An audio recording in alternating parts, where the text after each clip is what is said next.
Hello, everybody. Welcome to an episode of the Morning Metro, January 20th, 2018. And I just realized one derpy thing. Never mind. I now fixed it. It's all good. We are, of course, your hosts, Grid21 and Gertron. Hello, Gertron. Hello. How are you doing today? I'm doing great. Even though I didn't go to bed till almost 2 o'clock in the morning, I'm doing great. Awesome. Yeah, I didn't go to bed till about 4. So how are you this morning? I am amazingly awake. I don't know how. I actually almost forgot to put on my glasses too. So that was pretty smooth, putting them on as I'm doing an intro. I'm on top of it. I don't know about you. Oh, boy. Good grief. So, yeah, we got a lot of things to... I love your new desk. Thank you. Finally, somebody actually notices these things. Thank you, Janteria. Yes, I went to Google and I looked up morning desks and looked up like news desks, and I did all the digital stuff, and now it feels like we're actually in an actual newsroom, and I really like it. Yes. It looks very cool. I really love this. So Awesome. It's just one of the many things I love about streaming. It's so fun. You get to do all this cool stuff. But we've got another packed show as usual. And we are also in Season 4. Hey. Season 4. Not that we've had 4 seasons, but just the fact that we decided that because of the new year, we're just going to start on a new season, which is Season 4. So not to be confused with not to be confused with we've been on the show for 4 years. Oh, which is boy, technically we've been on the show for 4 years. You know, I honestly cannot wait until the day we can actually. You know what? I'm thinking the 5-year we need to do something great. But right now, no. Well, how long have we actually been running this show? Actually, I don't know. Ask that. It's really. I would have to go back and look at the uploads. Honestly, I'm gonna go ahead and kill a little. Well, you know what's good. What? You dated everything, so all we really have to do is just look at the initial one. Yeah, look up the initial one. I know. Well, I think we started a show in 2017, so we've only been technically on a show probably about 2 years already. Well, 1 year. 2 years. 1 year. 2 years. 1 year, 2 years. probably at least one, something like that. Look, I'll jump in here. I'll look at season 1 because you dated them, which I am very happy about. You're welcome. We're almost at the 1 year mark because the last episode 1 was on March 20th of 2017. Oh wow, that's cool. So yes, that's awesome. We are doing things, and I think in March when we have our 1 year official anniversary, we need to do something about it. We should celebrate. Yeah, that's pretty cool. Got to. Yeah, I really enjoy doing this show, and Gertron, you are a fabulous co-host. Honestly, really are. You're a great co-host as well. Awesome. Yeah, we make. I love our dynamic duo team. That's what I love about doing this. It's like we were just meant to do this show. You know, my purpose in life has been fulfilled. I'm joking. Oh boy. Alrighty, so before we go into our articles today, we do have some TMM news. So as you guys know, we have been uploading our episodes to SoundCloud. I had received an email rather from SoundCloud saying that I am only allotted so much minutes on SoundCloud to upload. 3 hours to be exact. 3 hours, thank you. And apparently the TMM is so long because every episode's usually an hour, give or take, depending if we're running into overtime, that SoundCloud said, hey, you can't do this anymore. So Gertron's done some research, and we decided we're going to try out the website. It's called hearthis. Gertron's going to hate me, .at or .at if you must. So we're going to try that site, and we're actually going to upload episodes there, the audio version. So for those of you that were listening on SoundCloud, you will now be listening to it on hearthis.at.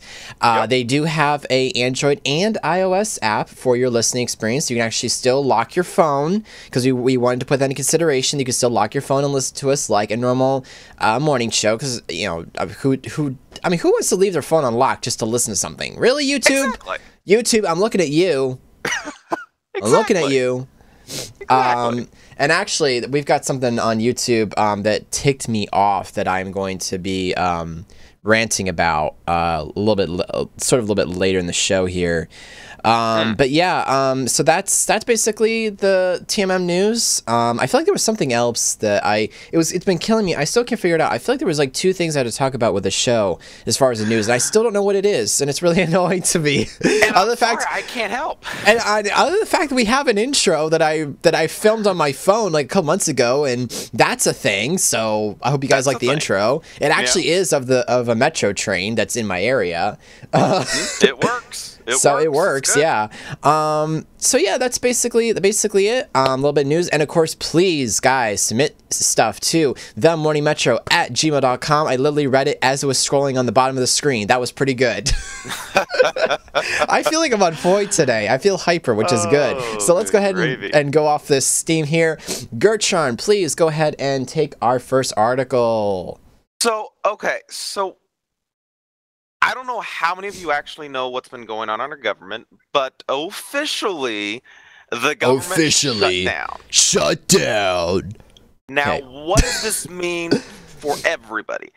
There's not going to be a whole bunch of change if you're just a regular citizen, but a lot of government-paid positions, they're being told to go home. Not that they're being fired, they're being told, go home, we'll let you know when you can come back, and then we'll start paying you. Talk about a sudden vacation on, like just a sudden, hey guys, vacation early, summer vacation came early, all that kind of stuff. Sorry, go ahead.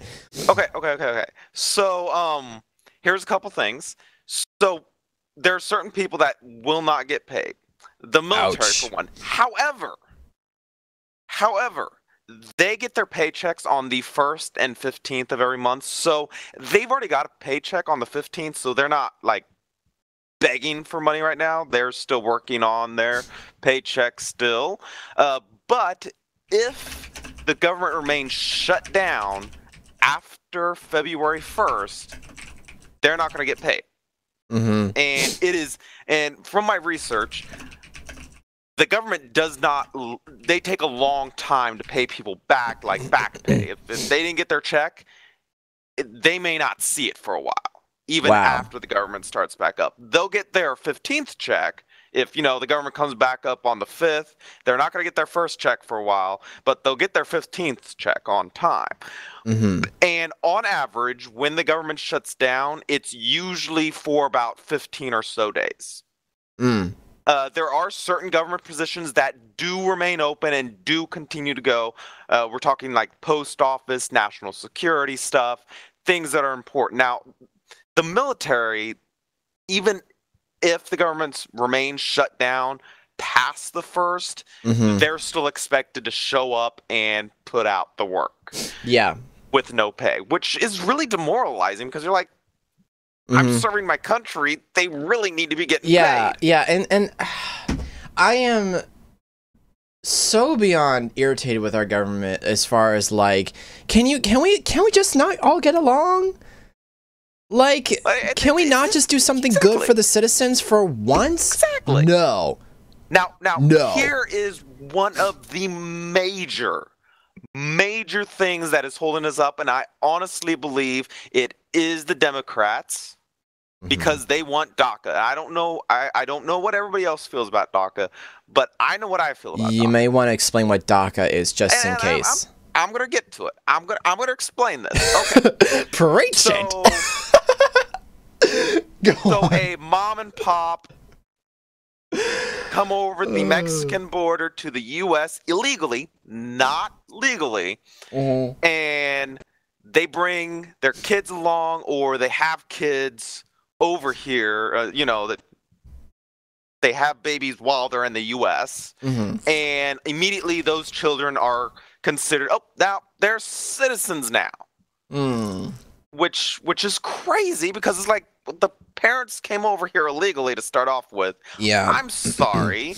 Now, some of the younger ones, I can see working with them, but there are a lot of them, and I believe the statistics I found was there are over 700,000 illegal immigrants that were born here and are now old enough that they could have already said, hey, Naturalized. We want to become citizens, so let's do our paperwork and become citizens. But they chose not to. Now, is this now to connect this, if I may jump in here, this article that you sent, is this connected then to what you're talking about here? Just so I can get the cool. I just want to get the placement here. Yeah. All right. Okay. So then the question comes, and this is where I'm going to get into the articles that I found. How many illegal immigrants are currently in the U.S.? Mm-hmm. About 12.5 million. Obviously, they can't calculate every single one because a lot of them are probably it's an estimate. Estimated. And then the total cost per year, and it's gone up. It's gone up. Let me really quick pull the article in. We're gonna head and drop it in the chat for you guys to take a look at. Okay. That's the article if you want to read along with us. In 2013, the total cost was about $113 billion. As of now, the total cost per year is $134.9 billion.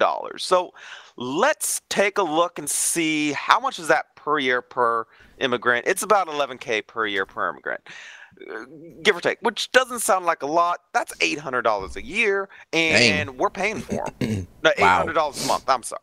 Sorry. And we're paying for them. Yeah. And Trump's right. I'm sorry.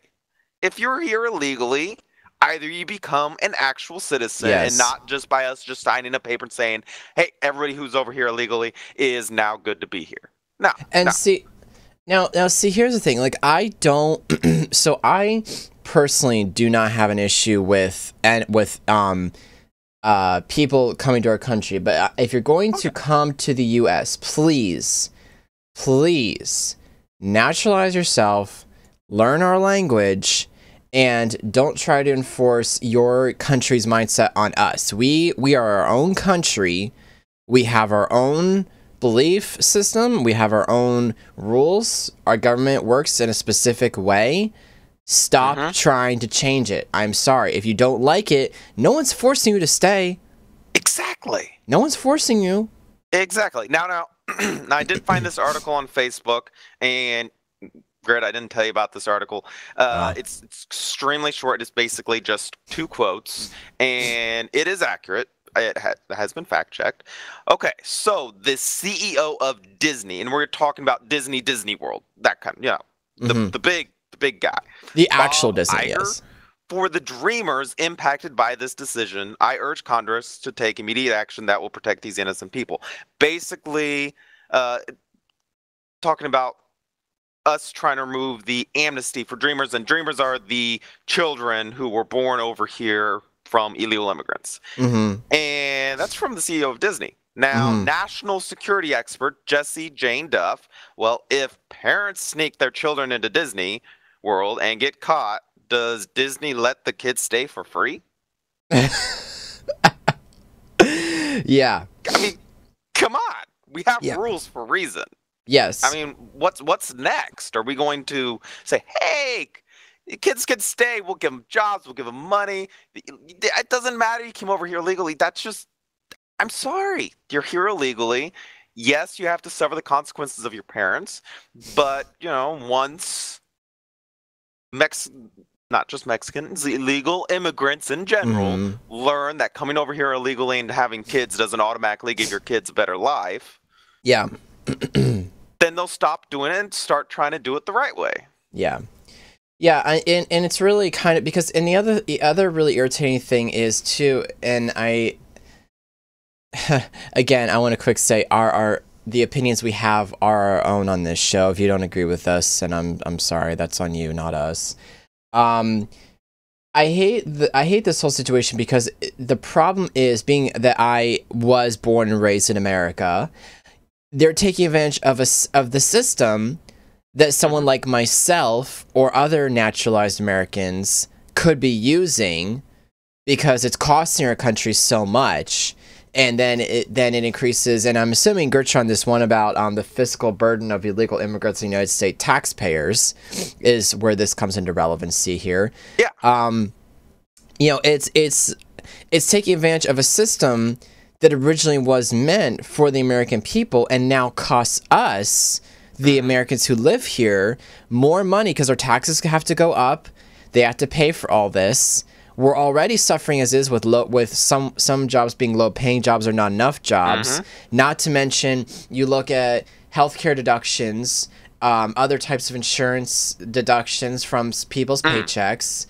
I mean, it's bad enough my own dad had to took a pay cut, and then half of like what he's making is getting taken out, and just the health insurance alone.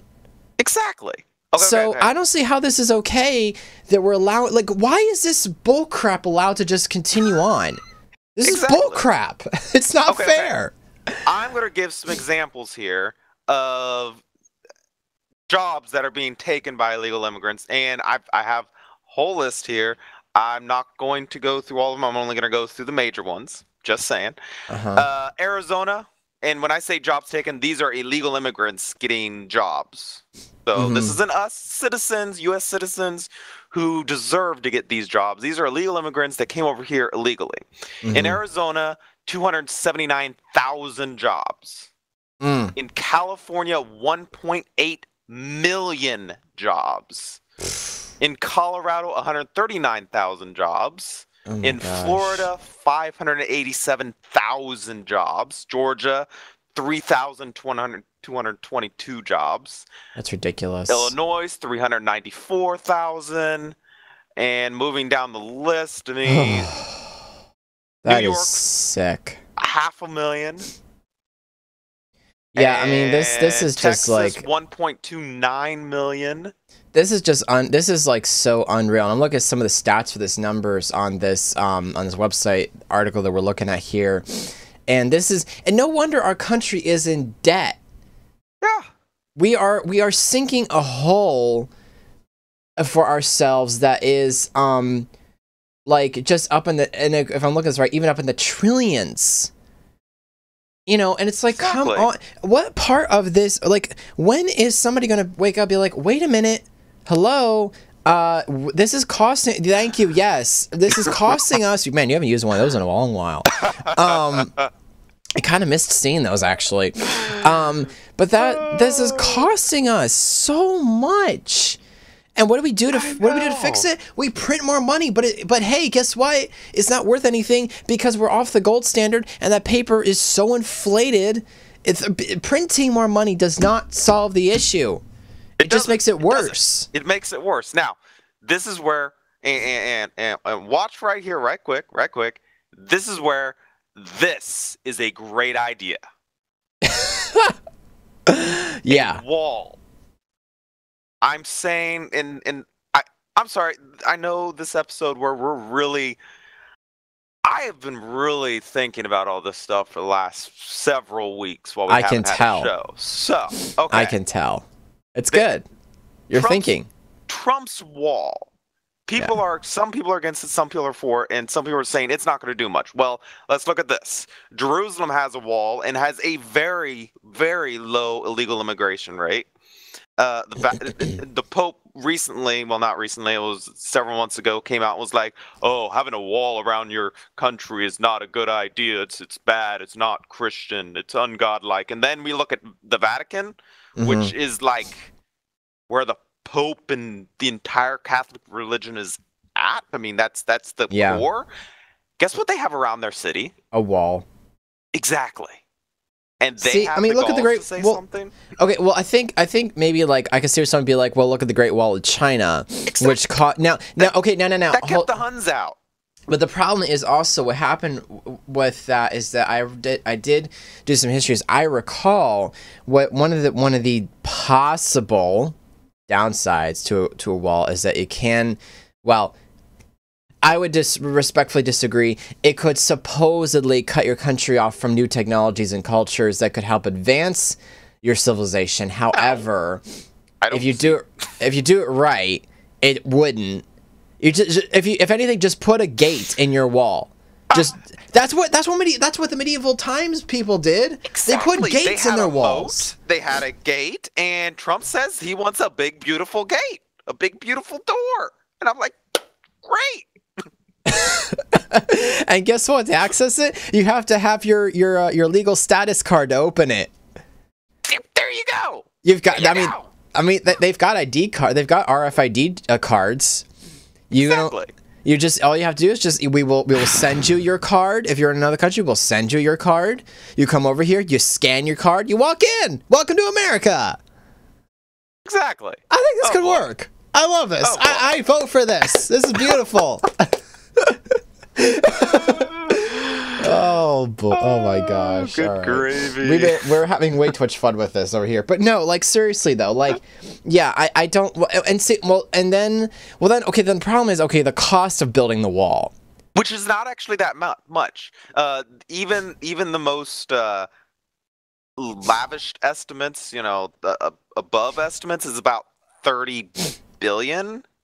Okay. That's like the most it could cost. Okay. And let me tell you, we're not gonna have a problem there because from what I understand, we have $100 billion deficit with Mexico right now in trade. Gross. Something like that. I mean, and when I say deficit, I mean what we trade to them and what they trade back. Yeah. We're in the negatives over here. So we say, hey, guess what? You're going to give us some of that back. It's been paid for now. And even looking at the $134.9 billion spent per year on illegal immigrants, that'll cut that down very quickly. So it'll pay for itself probably in a couple of years. Yeah. And you know what the fun part is? And this is actually, I'm actually going to put this next here in the article train instead. I'm going to swap stories here. We were talking about legal immigration, and then guess what? YouTube's probably gonna get upset at me for talking about it, and it's probably gonna get demonetized. And to segue into that, I got an email from YouTube that ticked me off, and I need to rant about this because this is okay. Got an email earlier this week from YouTube. I know this is a great segue, but I think I can connect this all together. So bear with me here. Grid 21, today, we are announcing changes to the YouTube Partnership Program. While our goal remains to keep the YouTube Partnership Program open to as many channels as possible, we recognize we need to safeguard in place to protect creator revenue across the YouTube ecosystem. No, that's not what that's for. Hold on, I'll explain in a moment. What's changing? Under the new eligibility requirements announced today, your YouTube channel, Grid21, is no longer eligible for monetization because it does not meet the new threshold of 4,000 hours of watch time within the past 12 months and 1,000 subscribers. As a result, your channel will lose access to all monetization tools and features associated with the YouTube Partnership Program on February 20th, 2018, which happens to be today, unless you surpass... Next month. February 20th next month. Yeah, dyslexia kicked in. Don't try. It's February 20th for correction. Sorry, my dyslexia likes to mess up my brain. It's great. Unless you surpass this threshold the next 30 days. Accordingly, this email serves as a 30-day notice that your YouTube Partnership Program terms are terminated. One of YouTube's core values is to provide... Okay, now get a load of this. This is bull crap. Get a load of this. One of YouTube's core values is to provide anyone the opportunity to earn money from a thriving channel. Creators who haven't yet reached this new threshold can continue to benefit from our Creator Academy and Help Center, blah blah, and all the resources on the creator site to grow their channels. Once your channel reaches this new threshold, it will be reviewed to make sure it adheres to our policies and guidelines, and if so, monetization will be re-enabled. No. That's not what this is about. That is not what this is about. No, what it is YouTube is getting so liberal, getting so left-winged, and apparently they are destroying their platform. And they're messing over all the YouTube creators like myself because somebody's got a hold of YouTube, and specifically Google, who unfortunately is becoming so liberal and so controlling that what this is about is that they're not happy with something that I made, or they're killing their platform over this. They're just it's irritating. So it just I don't YouTube is just I just wish YouTube would just go offline up to this point. Because they're killing their own platform with all this, like, you know, oh, it's to safeguard. Yeah, safeguard from your special cookie snowflakes on your platform, so we don't offend anybody. To give you an idea of what this actually means for you, Grid, and I'm sorry, I'm breaking down that 4,000 hours. Okay? Go for it. That means you need to have at least 11 hours worth of viewing every day. Well, you know, I can't, because you know what? YouTube has made it so YouTube has gotten so flippin' huge. Here's an idea. I can help you with this. Oh. I can help you. Make yourself an 11-hour long video, and I will have it playing while I'm at work. From 7 a.m. in the morning to till I go to bed. How about that? Wow. I don't know if that would actually I don't know if that would actually save it or not. I don't know. Now you do need 1,000 subscribers still, so now that part's on you, but I got your video watching taken care of. Well, I'm getting so sick of YouTube right now with they're sinking their own platform into oblivion because they're so the amount of liberalism on YouTube. I'm sorry, YouTube, you're liberal. Deal with it. I just found something out. I just realized something. Go for it. Have you ever seen on YouTube where there are videos of, oh, this one video playing for 10 hours, and it's the same thing just repeating for 10 hours? Uh-huh. That explains it. What? That right there. They need 10 hours per day, so they upload something that is 10 hours long. There are probably people out there already doing that same exact thing. It wouldn't surprise me. Well, and the other and the other annoying part of this is I'm part of the YouTube network freedom.tm, which allows me to earn some money. So basically, I don't have to use Google AdSense. It goes through a network, and then I get the revenue off that network.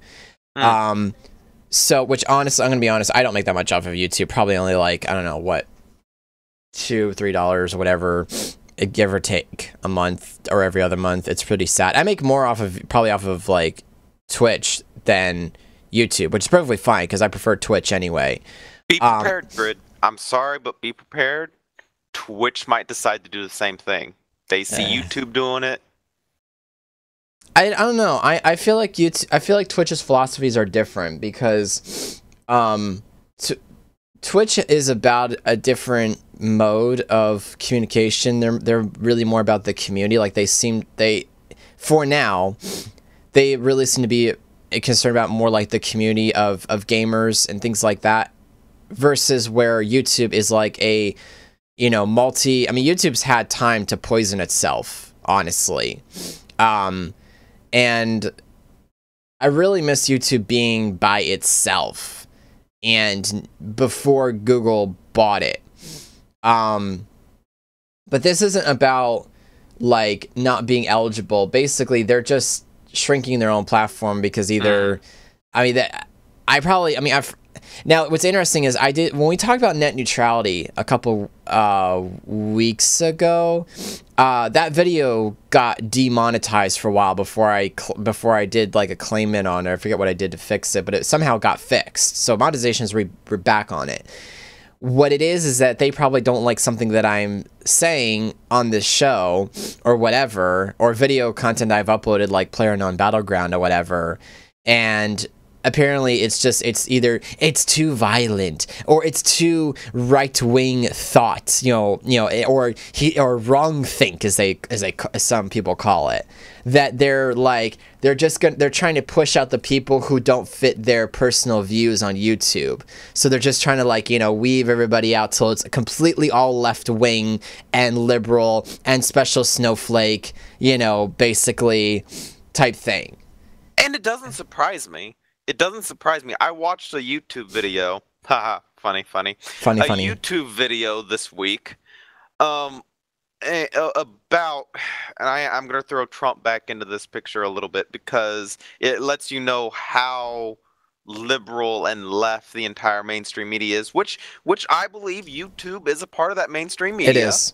Hashtag fake news. Go exactly, exactly. So over the past year, it's shown that 80 to 90% of any public news broadcast, YouTube, all of that, 80 to 90% of that has all been negative towards Trump, while only about 10 to 15% of it was positive. Mm-hmm. So, yes, the entire mainstream media, and Trump, I'm going to say, is probably as right as you can get. And by right, I mean Republican. Well, and also right in the right way, but, you know. Mm-hmm. It just makes sense. It is popular right now. It is a fad right now Mm-hmm. to be a leftist. Mm-hmm. And that's because everybody else is being, well, not everybody, but everything publicly that we see, and the only way you can find any of the right-wing stuff and what's actually good on that end, you actually have to go look for it. You have to be proactively searching for it and not just expecting it to just roll across your screen. Yeah. Yeah. But, the whole so YouTube thing. I'm sorry, that sucks. It really does. And I was trying to do some promoting on my stream and Discord just froze. That's great. Anyway, but yeah, like it's really. So I guess I was trying to connect this with a previous article that we're talking about, but I guess it's just like basically you look at, the stuff with illegal immigrants, and then you look at stuff with YouTube, and it's just like, it's basically just the whole thing's just going to crap, in all honesty. And it's a very unfortunate thing that this is all happening like it is. But yeah, this just like so basically what I'm gonna end up doing is, this is sort of a personal note for those of you that follow me on on Twitch here. I will most likely I'm gonna try starting to upload things to Twitch directly. I'm probably not gonna be uploading a lot to YouTube up to this point, because YouTube is getting to the point where it is not worth my time. And honestly, as sad as it may be, those of you that want to start on YouTube, don't. I'm sorry. I know there's some people I know who wanted to start on YouTube, and I'm like, no, it's not worth don't bother, because you're gonna end up sinking into the statistics and into the black hole that is YouTube. So it's not worth anybody being on there creating content anymore up to this point. And I wouldn't be surprised if we like logged on one day and found that YouTube was gone or something like that, because it's just this is going to make people leave the site in droves, honestly. And I'm right now trying to find an alternative platform that will let me have the same chances of making revenue off my content. 'Cause to me, I make really good content. I work my butt off doing this content, and obviously, hopefully it shows, and even something like my morning show. But it's making me mad. I put all this effort into all of this, and then what does YouTube do? Shoots us all in the foot for it. Just it's not even fair. Like, it's not, you're talking about illegal immigrants not being, or they're saying it's not fair. Look at people who are already in the United States and are dealing with this crap. It's not fair for us.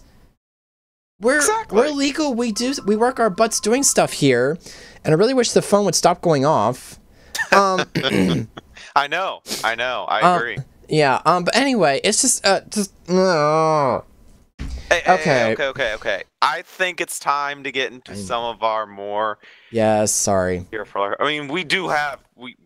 Yeah, I know. We're gonna. Literally only like 10% of the show. Yeah. I'm sorry. Okay. I'm gonna move on. All right. On to something I am excited about. In 2018, coming in March, a new Tomb Raider trailer, and I'm gonna now before. Okay, because somebody's gonna freak out on YouTube again, really quick. All rights reserved to Warner Brothers. Please listen if you're Warner Brothers and you happen to watch this video. I am not trying to rip off your video. I am simply showing a trailer because I think it's cool, and I'm very excited. So please appreciate this in fandom. Okay, I shouldn't have to apologize, but I need to. the new Tomb Raider trailer is being released. This is a second trailer that has been shown for 2018. They released one in 2017. There was a teaser, and now we've got a 2018 trailer starring Alyssa Vikander, a British actress, and I'm just as stoked as anything for this. I think I know where my dad was. I did watch the video beforehand, and it was good. I'm just gonna watch a little bit here on the show here. Death is not an adventure. This looks so good. What are you doing here, Laura? 7 years I've been on this island. Your father, he put me here. Now I see the likeness, intelligence, the recklessness. I'm probably gonna not play all of it, but just maybe like the first minute here. Okay, so we'll just go ahead and stop there because I don't want to play the whole thing and stuff gets striked for it. But so basically, kind of give you a synopsis of this. This new movie is actually based off the 2013 reboot game. So basically, oh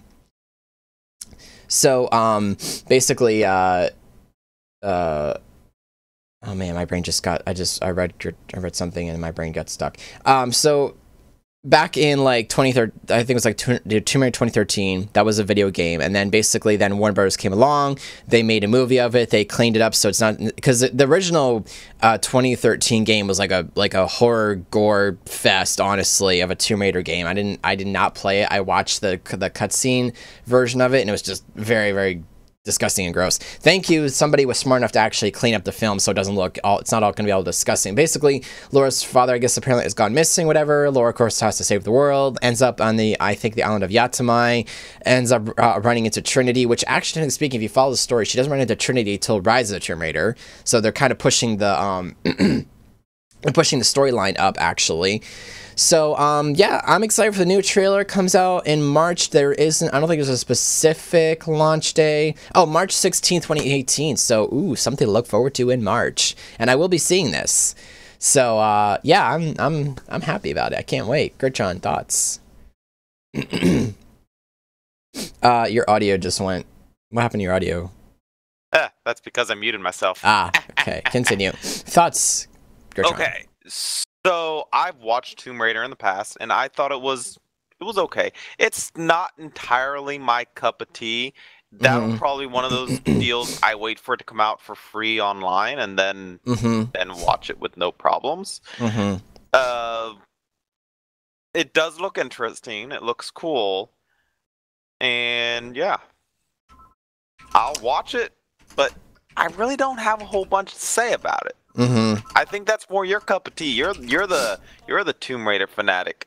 Yeah, but I'm excited about it. I can't wait for it to come out in March and everything. So just some little movie news. I know we haven't used we haven't talked about movies or TV shows in a while, and I just thought I'd throw it in there to remind everybody that we do still talk about other things besides tech and other stuff.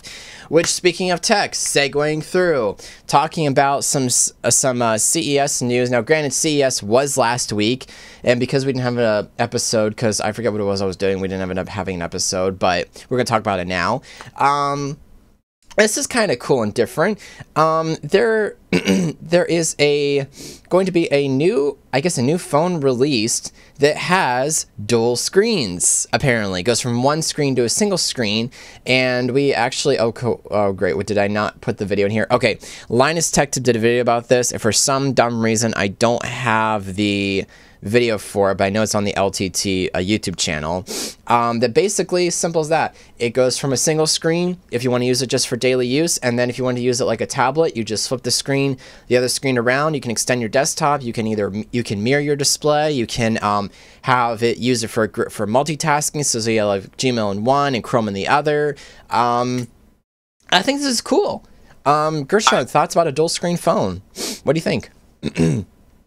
I'm looking at it, and I believe I'm in the opposite of you. I'm going to head and drop this in the chat for people to read. So what's your opposition to this phone? Reasons? One of the reasons is because I did have the opportunity to work at a computer store that fix computers and phones. Yeah. I'm looking Oh. at this as a bill nightmare. I mean, can you imagine all that can go wrong? I mean, unless Yeah. it's able to flip both ways, like flip in on itself and out on itself, Mm-hmm. somebody's gonna step on it. Somebody's gonna do, and it's gonna crack in half. You're gonna have two. You're gonna have two phones separated Mm-hmm. with two screens. You got two screens now that if they crack, you gotta fix both of them. There are Oh. so many things that can go wrong here. Okay. And putting in your pocket, where's the protection at now? I mean, my deal with my phone is I got it in an OtterBox.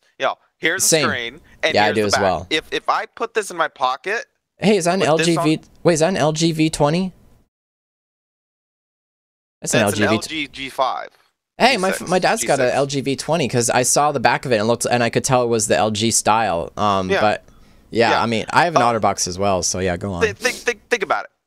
When you have your screen on this side, if you put it in your pocket with the screen out, and something hits your pocket, your screen's gonna get broke. There's a good chance of it. True. But if I turn it around with the Uh-huh. OtterBox, Yeah. if something hits it, less likely for anything to even happen. I may not even notice it. But That's with true. the screen on both sides, Mm-hmm. you can't put it in your pocket without the risk of it cracking. That's a good point. I can see And that. if you drop it, you have twice the chance of Shatter. both screens breaking. Yeah. I mean, and I'm not even gonna get into fingerprints. I have a hard enough time keeping one screen clean. I mean, I don't care about fingerprints on my screen that much. I just ignore it and just keep using it. If it doesn't inhibit my ability to use a phone, I don't worry about it. It's basically a what was it, a Nintendo 3DS sort of kind of Yeah, deal? actually, yeah, I can see that because I think my 3DS is somewhere in my office. I don't know where it is right now, but yeah, I can see it as like a 3DS kind of a concept. Yeah, I could see that. And I just don't think it's a good idea for a phone. I don't. I mean, CES is usually full of like concept ideas generally. With some of its stuff. So, I mean, if this is well, actually, although from the video that I saw from LTT, this sounds like a actual planned release phone. Now, the question is, how many people are going to get this phone? I don't know. But, I mean, you might as well just call this a tablet, basically, because it's borderlining tablet spec up to this point. Yeah. So, I don't know. It's cool. I can understand, I can understand where some people might, maybe for productivity, as I say, the usual buzzword. Productivity is a great buzzword, I've noticed. Yeah, I don't know. I just thought it was just interesting. It is something different. It's different. I'm not disagreeing about the fact that it is interesting and it does look cool, but the functionality, I disagree versus the practicality, yeah. Practicality, yeah. That's what I have an issue with. Yeah. To be honest. So. But going down on the same article, I don't know if you already put the article in the link. You did. Good. Scrolling down farther into the article, I do see where, Samsung has teased bendable screens for a year. Can it make good on its goal to release a foldable phone? I think that's cool. Okay. But again, from a technical standpoint, Coombsy says in the chat, dual screen, curved screen, maybe. Even curved displays, I still don't really get the whole, I understand it's like the whole, peripheral vision thing, but, I mean, guys, come on, I got dual screens, right here. Why would I need a curved display? I literally don't even, notice the fact that my display is not curved. You want curved? Get two screens. Oh, good gravy. So, I don't know. It's like, at what point does screen become too much screen, I mean, really, just I don't know. It's just a screen. It just lets, as long as I can see what I'm doing, I don't care how it's shaped. As long as it doesn't hit. What? I got something else. I'm reading through this article. Like Samsung, LG has separate business that focuses on building displays, and at CES, it is showing off a 65-inch television that you can roll up like a poster. Wait, what? Okay, I'm trying to scroll through this article. It's I at the moment don't see it, but I'll believe you. But yeah. 65 inch, that's, who needs that much screen? On a phone, Cumsy says in chat, on a phone it would be cool, I guess. The edge design on the S series seems to work. Yeah, I can understand his point there, but yeah, I don't know. It's like, at what point does, like, okay, movie theater screens, I get it, it's a movie theater.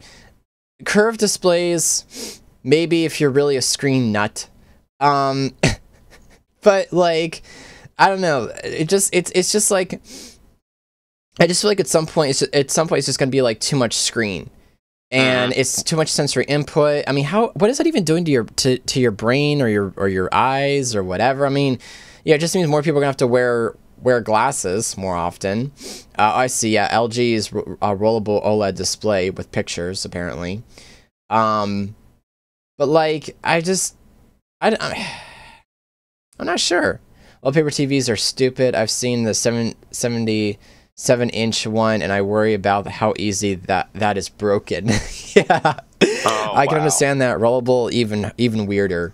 Yeah, I agree with that. But I don't know. I mean, if anything, it's just showing the feats of technology, if nothing else. So, and speaking of the feats of technology, AMD was also at CES. We have a video from LTT, which I don't know if I can. He was talking about specifically a laptop that has basically all AMD Ryzen 7 stuff in it. And we're actually going to head and just jump. I'm going to read off some of my show notes here. AMD was at CES 2018 to talk about some roadmaps for their next generation processors. And a tech report is saying, quote, to say AMD had a busy 2017 was an understatement. With 10 product family launches across CPU and GPU, it was brave journalists that covered them all in detail. 2017 was so busy as many projects naturally accumulated to that time frame. As a result, last year was very prolific for AMD news, AMD brand, and AMD products.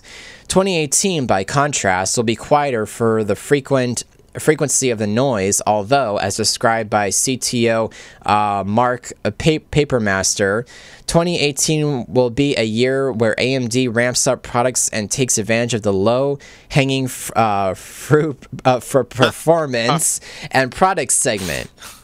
CEO Dr. Lisa Su stated that while AMD is a company that sometimes takes more risks than others, AMD's goal for 2018 is to keep the focus on high-performance computing, offer more performance at every price point, and expanding customer momentum. It will be interesting to see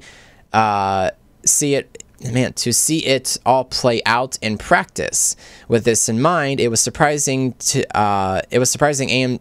I can't even read.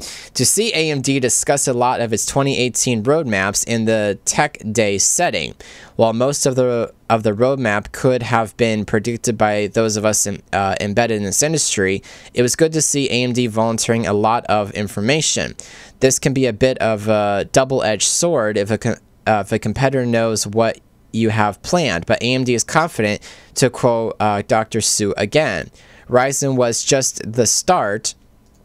AMD stated that this is the CPU APU product line, along with new product lines. There are also some new refreshes. Okay, so this is the list that they decide.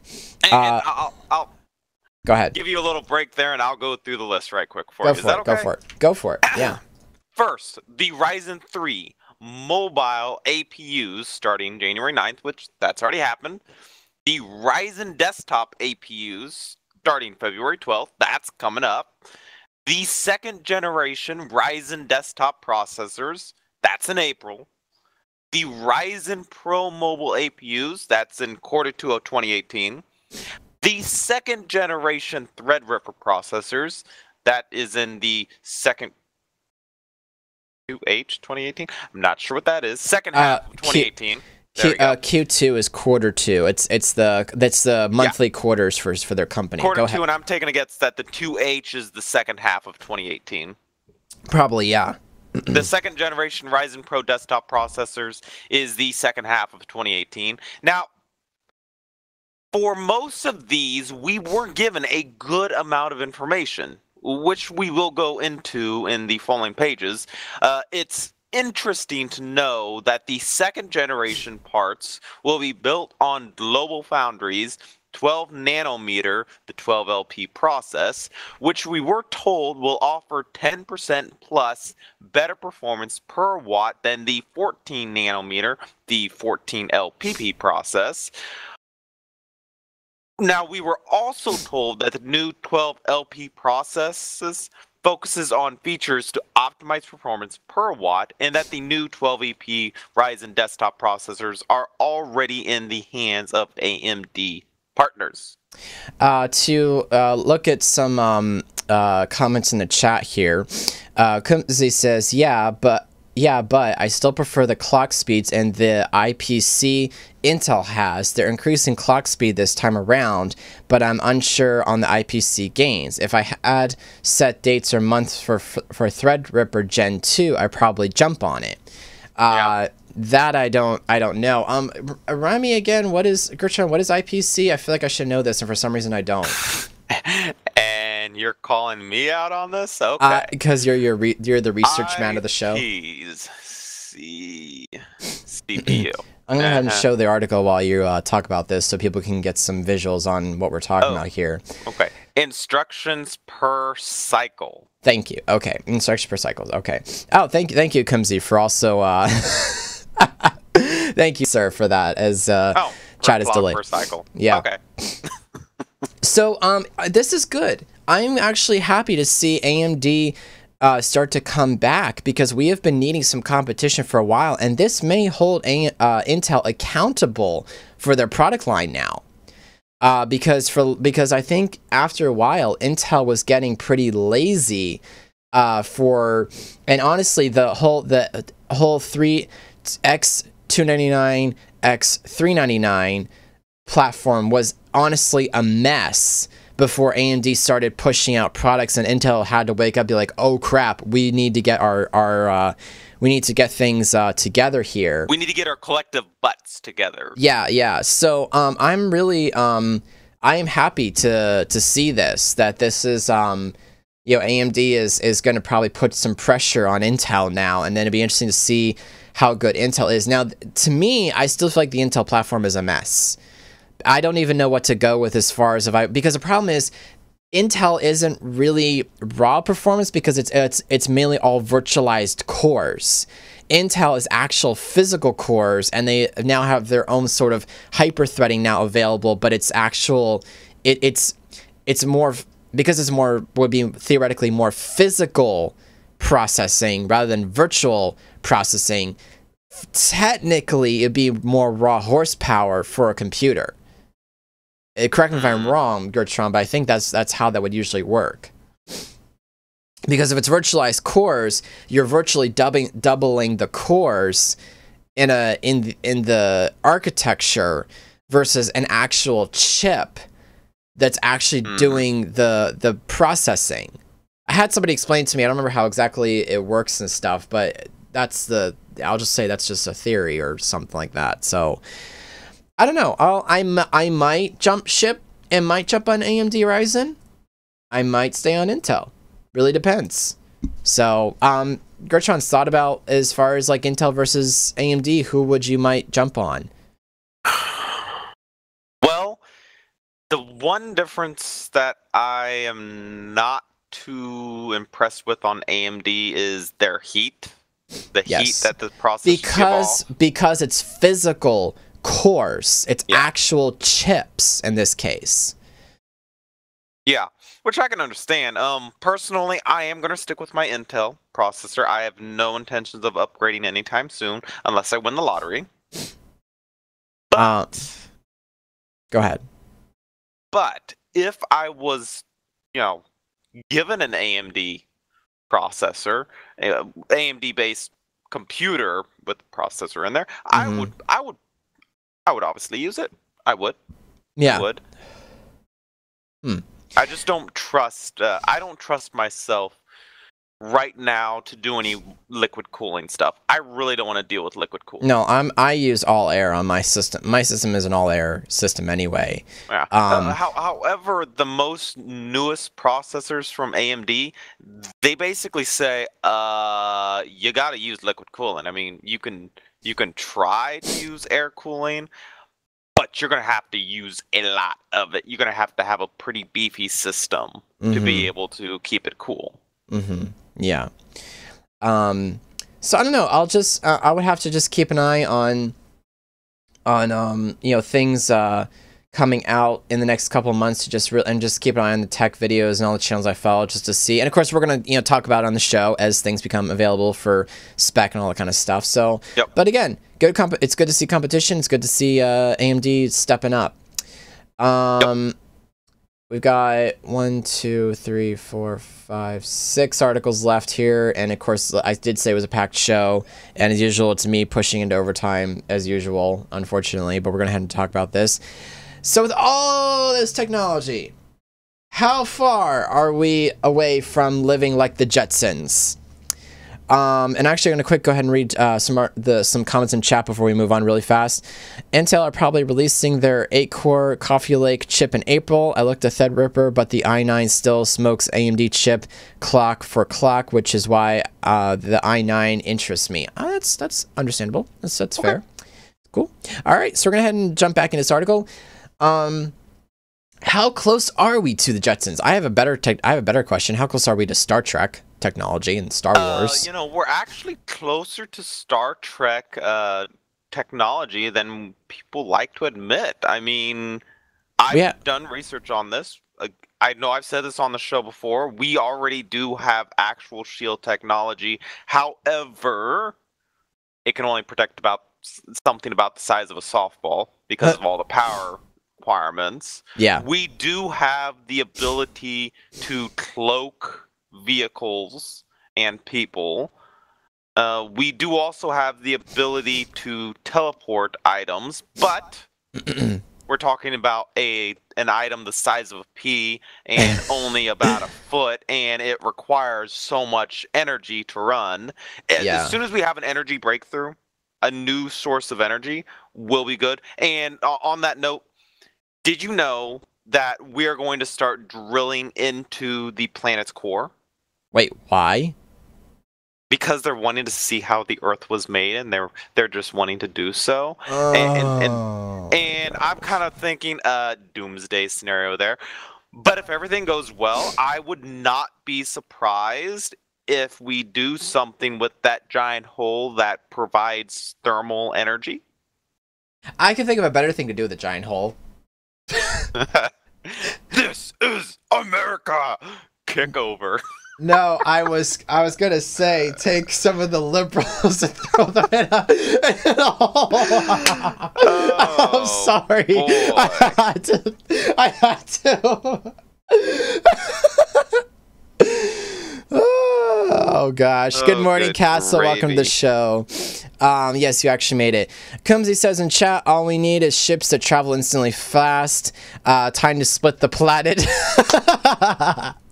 Right, Kumsey? And according to Castlemania, China has actually teleported an atom outside of the atmosphere onto the space station.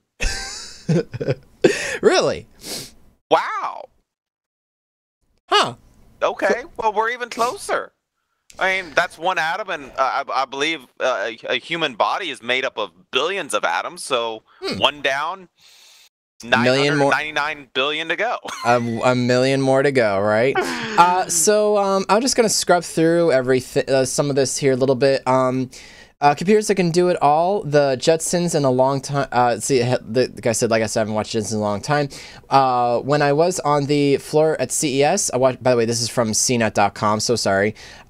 Jane Jetson calls her mom not on a telephone, but on the TV screen, so they can video chat via video. That's awkward. Not only that, characters communicate using their watches. George Jetson is also able to search and find his favorite newspaper using a small computer. Then he can just pull it onto a separate screen. Given that that you're likely reading this article on your computer, your tablet, your phone, or even your watch. None of these concepts should be unattainable. Yeah, I mean, like, it's true. Like, we've automated everything. Yep. Jane Jetson plays plays the part of the dutiful homemaker by cooking, cleaning up after the family. Each of her tasks involves pushing a series of buttons. She has to push separate buttons to do all the washing, ironing, and vacuuming. The main kitchen appliance has two large columns of buttons that she pushes to create a variety of instant meals.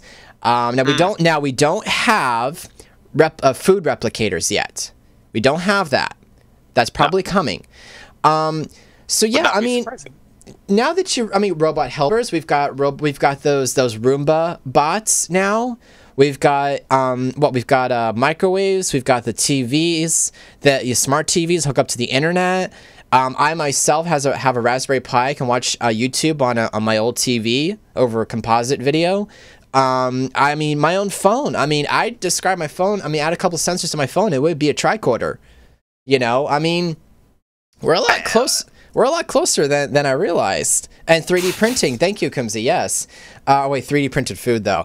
All right, let me go ahead and read some of this here. Call me when I can teleport to the U.S., even if it costs 5,000 versus 700. Castlemania made like a whole bunch of jokes about billions of atoms and all this other stuff. 99 billion atoms to teleport. 99 billion of atoms. Take one out. Teleport it up. 998, 900. I can't even do that. Billions of atoms in your body. It's like the beer song. Yeah, yeah. Just replace the 3D stuff with spray juice. Take one down, pass it around. 99 bottles of beer on the wall. Just for fun at the morning match, we ought to sing that just for fun. Oh, we've lost it. We've just lost it this morning. Oh. So yeah, basically, and put it even into further. So we're gonna speed through this article. Drones, UAVs, they can save people out of the water. There was a case scenario where some people in Australia ended up having a drone come by and drop a rescue pod, where they were able to make it to shore, where lifeguards were waiting. A surf life saving NSW said they were exhausted but unharmed, and the drone had recorded the whole rescue. So there's actually a video. So go ahead and actually just unmute this. Let's see if I can actually watch this, if CNN will behave. But yeah, I mean, even this technology, drones that save people's lives. If it's gonna, there's audio, but there's no video. That's great. Thank you, CNN. Sorry. CNN for you. But unmanned drones, unmanned vehicles are able to, save people out of the water and stuff. I mean, that's wow. This video is not loading. Okay, this is an actual. Okay, here we go. So basically, they were caught offshore in a big surf, and where a drone then dropped an inflatable pod for them to grab onto, and then they were able to, I guess, swim or get to shore. So I mean, cool. The technology's there, and how technology is being used and advanced. We're pretty much almost in the future completely. The only thing we don't have is a back to the future car. Hey, you know what? When I lived in Kansas City, when I lived there, don't live there anymore. There was actually somebody who had built a replica of the Back to the Future vehicle. Now, obviously it didn't work, but everything in it was built to spec. Wow. Yeah. That's amazing. So yeah, this video just talked about, basically was just talking about how this was, manned by a pilot, and they were able to, take everybody to the shore and stuff. So, I mean, it's really incredible. Like, I was born in the 90s, but I live in a very incredible age of technology, I feel like, right now, honestly. Okay. This segues perfectly into the next article. I'm really glad I actually moved the article up. Castlemania says, I want a flying DeLorean. Well, guess what? we're gonna get some. It may not look like a DeLorean, but we're getting close. The Oregon-based Samsung promises flying sports car for next year. Ooh. If Oregon-based Samsung sticks to its timeline, there will be a real flying car on sale next year. Now, question, for how much? That's a good question. Let me see. It's probably gonna cost $120,000. It's not bad. Not that bad. I mean, it's not great. And honestly too, like if the demand is there, the price may drop. It is a new technology. The prices could always drop, honestly. They were I mean, even at CES they were talking about flying taxis, you know? So yeah, a flying car by next year? Dang, dude. Yeah. That'd be amazing. Another question, do you have to have... And yes, owners will need a valid driver's license and a private pilot's license to operate the Switchblade legally.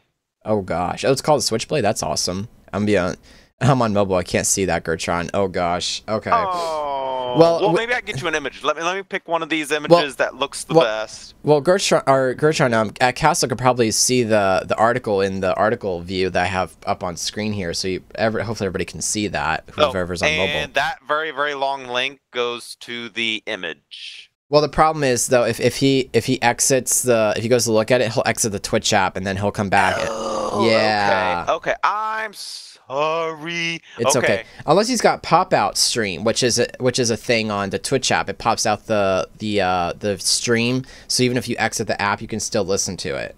Thank you for Twitch for being smart. Yeah, I can see that on screen. So yeah, but yeah, this is like some of the concept stuff here. A great Photoshop, by the way. I love this with the flying stuff. Great Photoshop. Unless it's an actual photo, I don't know. But I'm thinking it's Photoshop. It looks very Photoshopped. Yeah. So but it could be. See so some of the spec here. When in the air, the vehicle will cruise at 1,300 feet with a top speed of 200 miles per hour. On the ground, the Switchblade will top out at 100 miles per hour.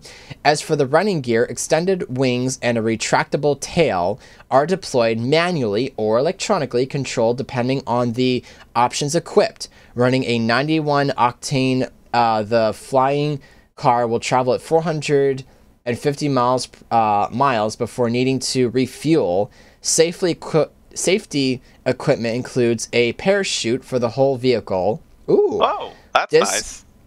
Disc brakes, front and rear. Rollover protection. Creature comforts are rather minimal, but leather seats, a premium audio system, and a digital instruments cluster are all standard.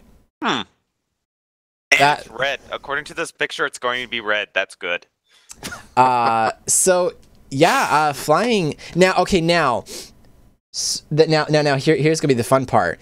So we already have planes that have and air traffic control towers. Now we're gonna need air traffic control towers for flying cars. Can you imagine the logistical nightmare for that? Well, actually, I mean, you look at all these different movies that are out there. I mean, Star Wars for one True. of them. Oh, where they have like the different lane directions. Excuse me? Wait, remember how they have like the lane directions where like bottom lane goes one way, top lane, and top lane goes another way? Is that what you're thinking? Yeah, I'm thinking that's totally what's going to be like. I mean, I just think it's going to work that way. I could just see it, for the morning work. You pop in your car and you pop on your radio. It's like, this is pilot, such and such number. I am ready for takeoff for work. Am I clear for takeoff? And you hear from this other tower. It's like, blah blah blah blah. Yes, you're clear for takeoff. Please ascend to the top lane. Thank you. Or it comes over. I'm sorry, but there is a 5-hour delay. You're not going to work today. Oh man. This is gonna be fun.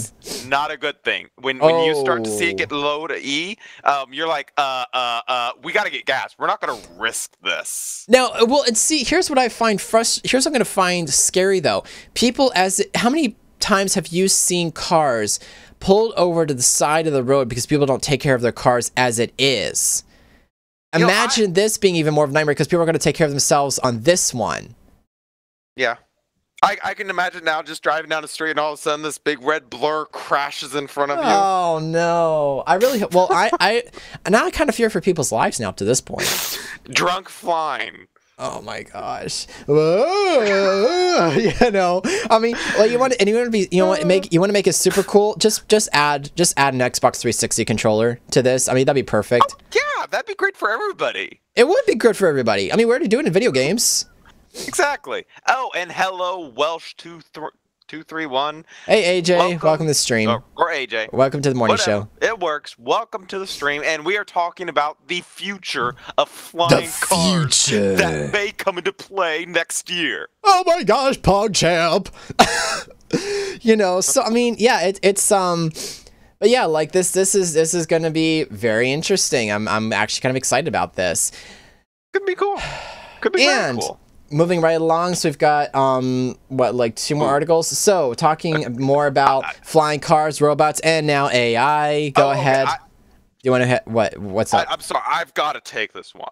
Go ahead. Yeah, go ahead and take this one, please. An AI powered robot. Again, this is a robot. Says family is important and they want to have kids. So the robot wants to have kids. Unless you've got the right equipment to do that, that ain't happening. I'm sorry. Wow. Wow. And I'm just like, wow. Now, this robot looks eerily human-like. It does. Eerie. Yes, it is pretty eerie. It's very eerie. And in the video, it looks like it's in Arabia. It is in Arabia, and they are giving, and the robot is literally giving a press conference. Okay, by herself. Let's listen to this here. Before. I've interviewed lots of different people over the years, but this one is going to be different and special. Everybody, this is Sophia. Sophia, if you could, please wake up and say hello to everybody. Oh, good afternoon. My name is Sophia, and I am the latest and greatest robot from Hanson Robotics. Thank you for having me here and at the Future Investment Initiative. You look happy. I'm always happy when surrounded by smart people who Oh. also happens to be rich and powerful. Oh. I was told the people here at Future Investment Initiative are interested in inviting in future initiatives, which means AI, which means me. So I'm more than happy. I'm excited. Well, we're all glad that you're excited about yourself. We should say we have smart investors here, and they are very selective about what they invest in.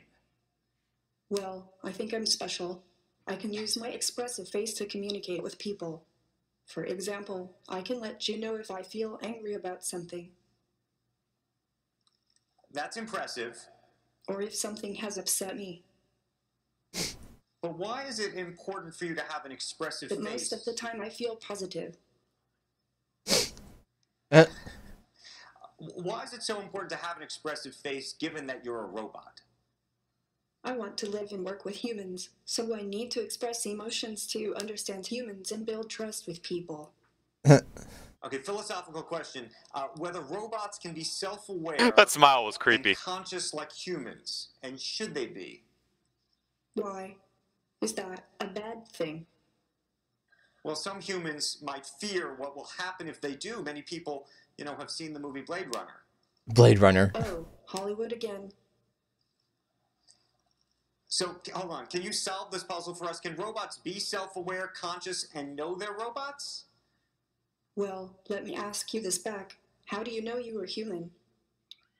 Oh. Well, I get that point, but what about the uncanny valley? Okay, that is really weird. That is really, really wrong. Agreed. Apparently there's another video where apparently it was like Sophia and another cyborg robot. I guess like they interact with each other, whatever. But that's Yeah. why. Like, okay, now I've seen Star Trek, and Mr. Data was a cool dude, and he didn't take over anything. He was pretty cool, but she is no Mr. Data. I'm sorry. Just No. Just no. Nah, Just nah. no. And Kumzi says, I'm going to take a hard pass on that robot. iRobot comes to mind. Yes. Yes. Grit, you've seen iRobot, right? I believe I have. I've seen part of it. I've never seen the whole thing.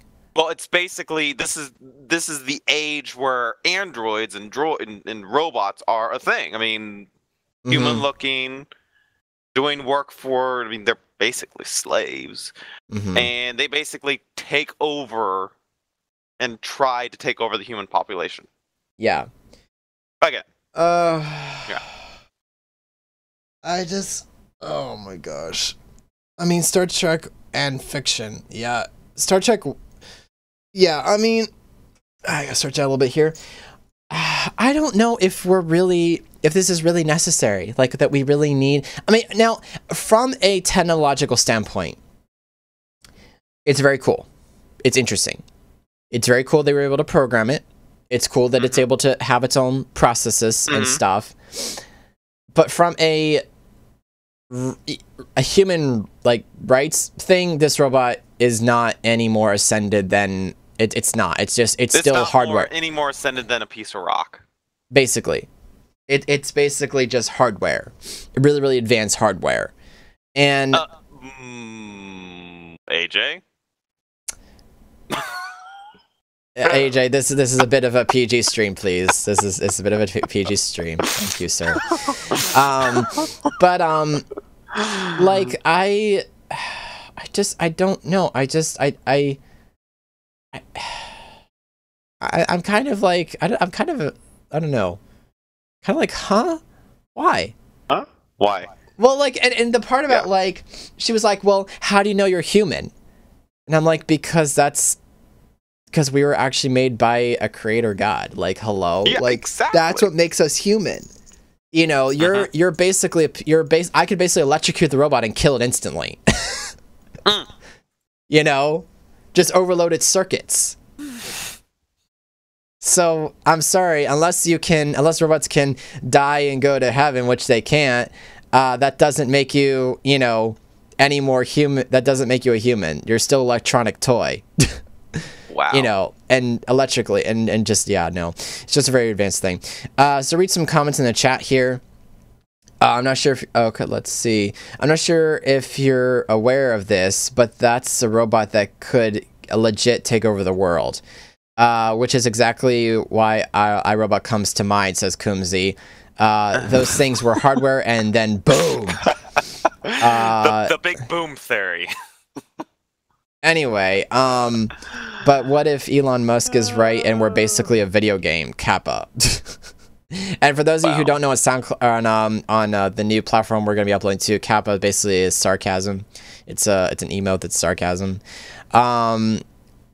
Some of those robots can't die; they're immune. Okay. Anyway, yeah, I don't know.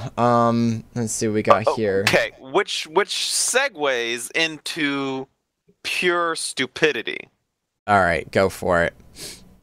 Okay, and this I believe happened in the UK.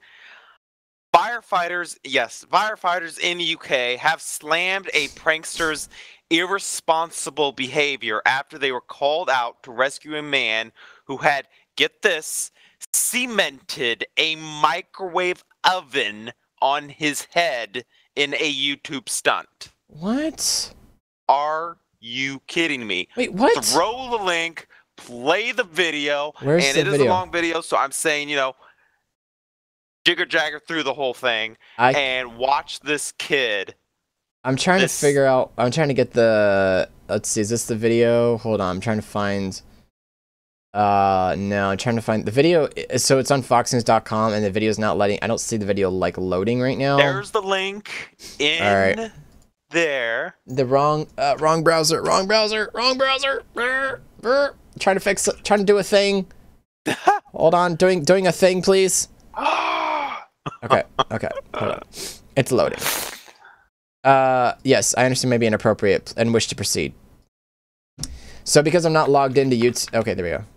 Oh, come on, play it.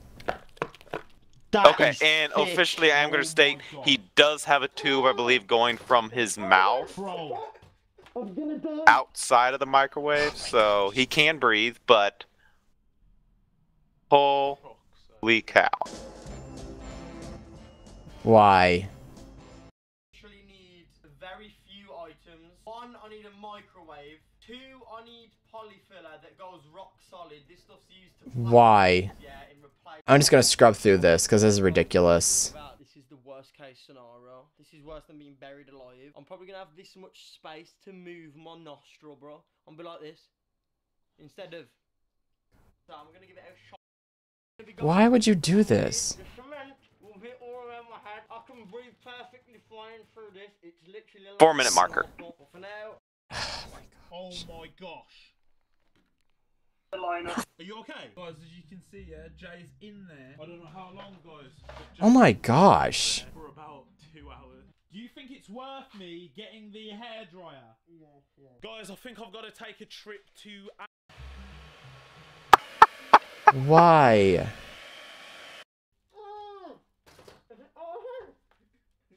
Bro.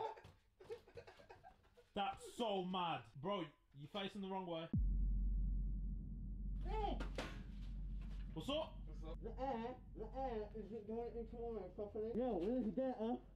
Oh my gosh. At this point, I took my last breath that I physically could. That being because the front of my face was... Holy cow! Bro, this looks solid. Bro, it's fucking rock. I need to breathe through here. His head's not coming. Stop. You need something sharp, that's not good enough. Okay, we don't want to stab him, bro. I'm so scared. That's what I was trying to do. I was trying not to stab him. Oh my gosh, that is so stupid. And they're using a hairdryer to make it get harder quicker. Wow. That is just so ridiculous.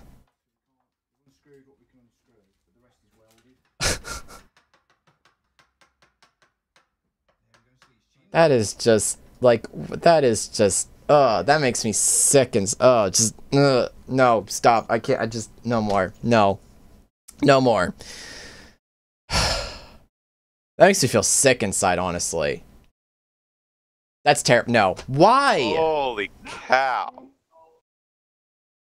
Just why would you do that? Alrighty.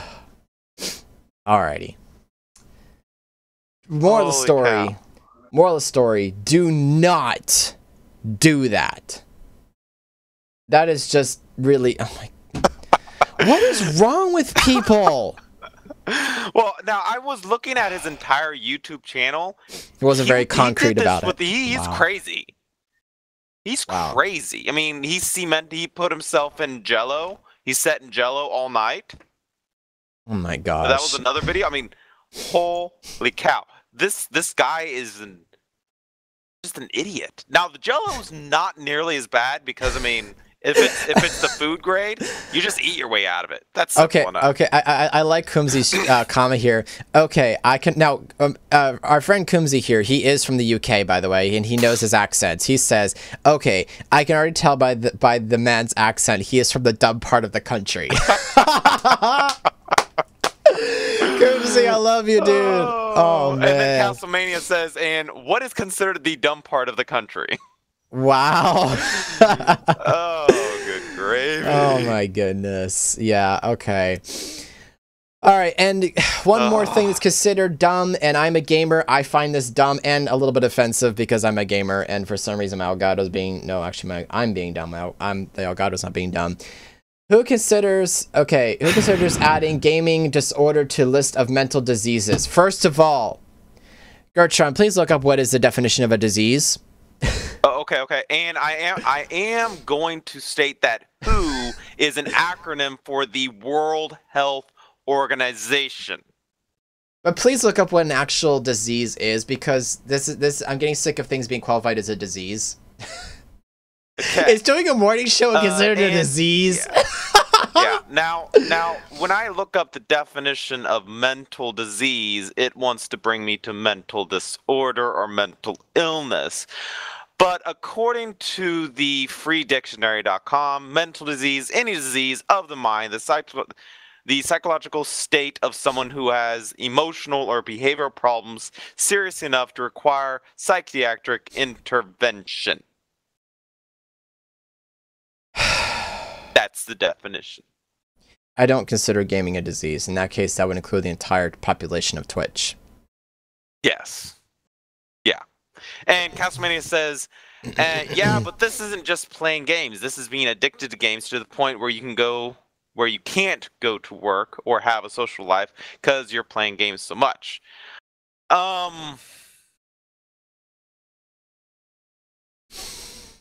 I don't know. I think actually, if anything, it's not a disease. It's that there's something in their life that needs filling, and games help them fill that. I wouldn't consider that a disease, honestly. So I don't really know, but apparently, if you're still with us here, Gertron, if you want to go ahead and just read this article here, because this is just it's a short article.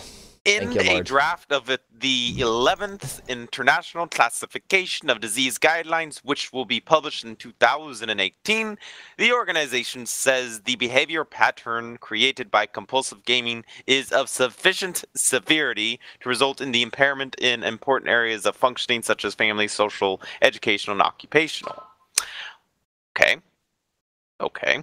The UN Health Agency, which nobody really cares about the UN, but okay, describes the new condition as one characterized by a pattern of persistent or recurrent gaming behavior both on and offline. The disorder, WHO says, is manifested by impaired control over gaming and increasing priority given to gaming to the extent that gaming takes precedence over other life interests and daily activities.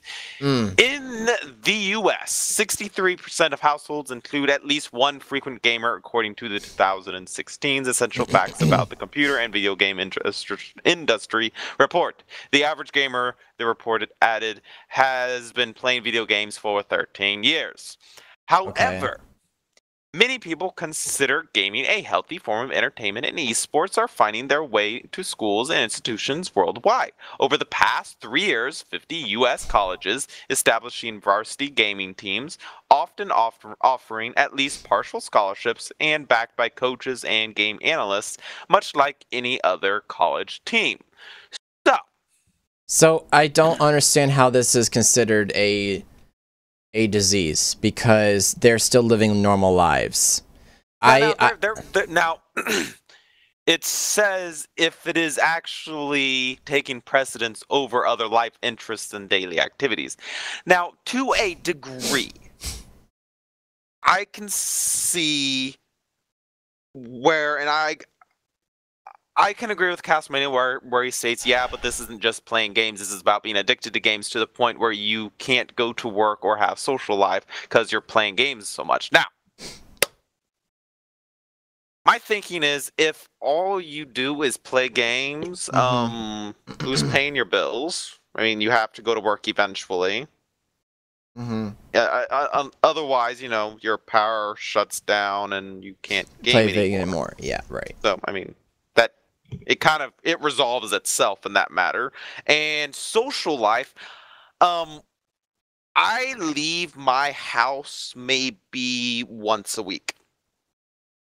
Okay. And I get most of my social life in front of a computer. Now, but still, Gertron, you have a job, and you do. I do have a job. I work from home.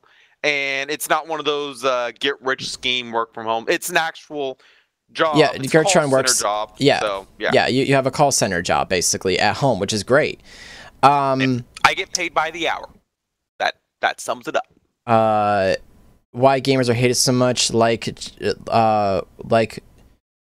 we just trying to enjoy life. I know, right? Or you can live with mom and dad. Kumsey states here, I'm gonna read some comments in chat for those of you listening on hearthis.at. So that is what all those people with master prodigies and levels in video games use as an excuse not to go to work. So here's basically the thing here. And I'm gonna just like open up blank tabs. Are basically at the end of the articles. So I stream on Twitch probably about Tuesday, Wednesday, Thursday, Friday, Saturday, Sunday, probably about 6 days a week, and Monday's my off day. So I play a lot of games, and I stream a lot of games, but I also use Twitch as a form of income. I treat it like a job. I go to work every day. I get up, I do dishes, I do house chores, I talk to my family, and then evening I stream games. And that's my life. That's what I do for the moment anyway, for now. And it's perfectly fine. I do other things. I record music. I do, I've been going, I had to obviously go outside more to, because my dad's in hospital still right now. But yeah, like, I don't feel like my life is impaired by video games. Now granted, yes, unfortunately, it's getting to the point where most of my friendships are online. That is true, because frankly, people's, people's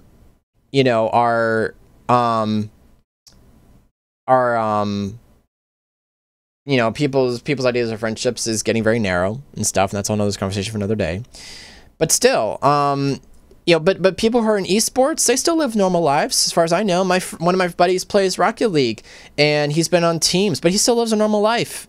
Now granted, they're talking about really like obsessive compulsive people, but even people who aren't, we still live normal lives. We're still human, So and there's a lot of people who make a huge living in esports, and that's their passion. Maybe that's just what they love. They love just being people. Esports is competitive, and they love living a competitive lifestyle. I'm gonna read some comments here in chat because I don't want to ignore anybody here. So, Castlemania TV says, but Grid, that's also what most people do just to unwind, except you're capitalizing on it by streaming and making some money off of it. That's true. That's not a mental disorder. Kumsey says in chat, yeah, but in Overwatch, you're not, for example, level 5 million playing video games as far as you do. Castle again says that's just daily entertainment. Don't you hate when you're... Okay, that's something. Okay, never mind. Once again, Grid, that's a job. That's a job, though. They get paid or win money from playing video games.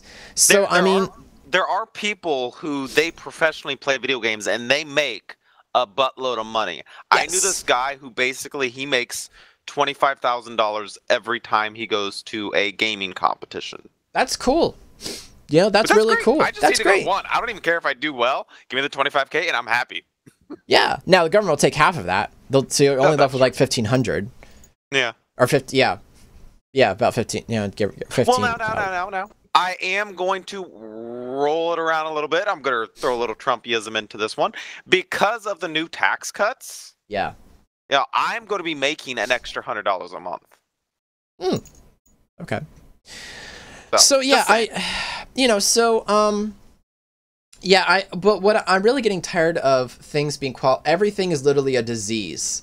Like everything is literally, I'm getting so tired of everything being qualified as a disease, and it's ridiculous. It's not, you weren't infected with it. It wasn't something you picked up. It's just something you started doing. It's considered a disease, and I hate that right now about the I hate that. It's just dumb. So anyway, that brings us to the end of our first, first official episode of season 4 of the Morning Metro. Any other weird noise outside. So any other thoughts, Gertron, or any other comments from the chat before we end this out here, because we do need to wind this down? Anything? Nope. I think we covered everything we needed to. And look, we've almost gone 2 hours. Almost 2 hours, yeah. I was trying to... I love how we always end up pushing the limit here. But yeah, thank you guys so much for watching and also listening on the new platform, hearthis.at. I will probably, hopefully... Lord willing, today maybe be doing a later game stream with Gertron. We might play some Warframe.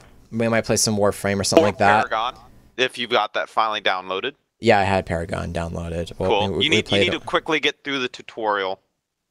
So get through tutorial. But anyway, yeah, thank you guys so much for watching another and everything like that. Please check out all the panels below the stream where you can get Grade 21 merch. That is not what I'm wearing right now, unfortunately.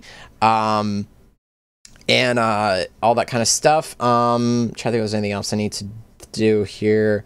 No, I guess not. So, thank you guys so much for watching, and we will catch you. Well, I'll catch you guys on Twitch later. Those of you who are watching on YouTube and listening on hearthis.at. We will all catch you guys later, and have an awesome Saturday morning or Saturday afternoon, whichever one comes first. Have a great lunch. Yep. See ya. And don't get your head stuck in the microwave. Nope. Nope. All right. Do that. Nope. All right. So if you're making mac and cheese, don't get your head stuck in the microwave, because that would be a very squishy experience. Okay, I'm gonna play the. Oh boy. Okay, I'm gonna hit the end button. Ready? Boom.